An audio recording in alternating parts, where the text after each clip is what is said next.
do you think that the starting point of these halting these 120 cases, putting a 120-day halt on cases in Guantanamo Bay and prosecutions in Guantanamo Bay is a good, quick start?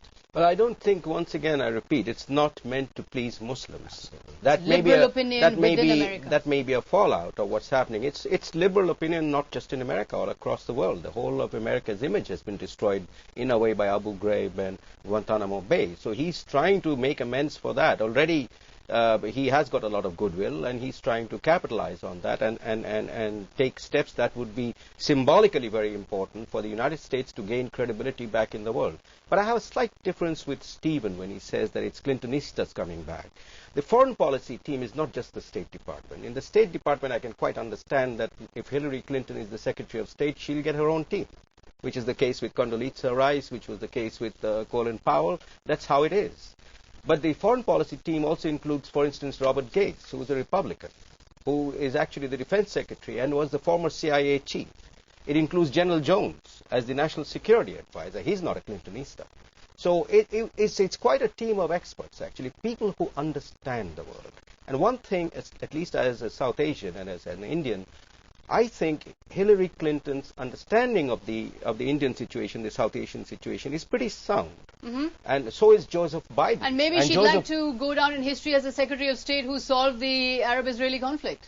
Well, that's another thing. That may be her temptation in taking the job. That's another thing which Javed said. I think that if they open up a dialogue with Iran and then therefore get Hezbollah on board, not on board, but at least sort of in a way counter Hezbollah and make it an organization that is no longer pursuing an aggressive policy, then if that happens, it might be easier to start talking to Hamas. And one of his aides has said that he might talk to Hamas. Right, but Iran poses a problem domestically, doesn't it, Stephen? Because, you know, the exit policy in Iraq is dependent on whether or not that exit policy will lead to an enhanced Iran. Now, there are Obama's military commanders are going to tell him that, hey, listen, Iran is building a bomb and you need to go and take care of those reactors.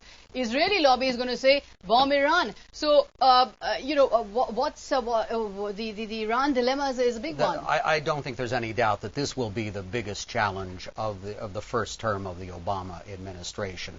But after the past 8 years, I think there's tremendous fatigue among the American public and among the military for the type of engagement that has happened in that part of the world vis-a-vis Afghanistan and Iran.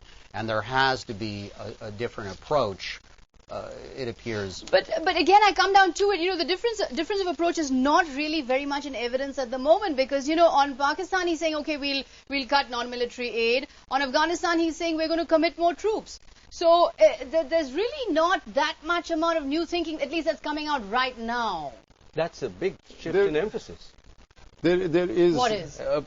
Shifting troops into Afghanistan and taking it. Don't forget but that committing more. There are already 45,000 troops there, so committing more. Committing more troops and taking troops out of Iraq, and that's how he's going to divert the war against terror from the American point of view. Was in fact led up a wrong path in Iraq, is the point that he's made repeatedly. Right, but so again, but it's again a military solution. It's not the hearts and minds and winning over people and the democratic opinion solution. It's not the non-violence situation. We just discussed the economic leverage that he's hoping to use on Pakistan, which is a new approach of tying aid directly to control of terrorism. That is, he said it very openly.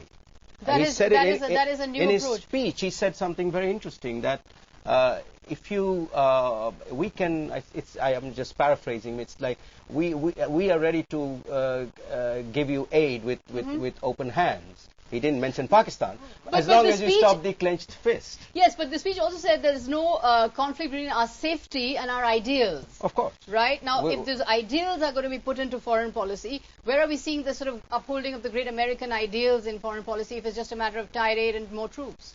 No, I think what he said was that we cannot have security at the expense of ideals. This is how I look at it. But how is that becoming evident from the policies we're seeing so far? What he's saying is the security Guantanamo Bay. Guantanamo Bay is actually living up to ideals, even though some would argue that state security. So you think he's going to have to do this balancing act always, Guantanamo Bay and fist with Pakistan? There's another carrot he offered to Pakistan, and that is the Kashmir thing.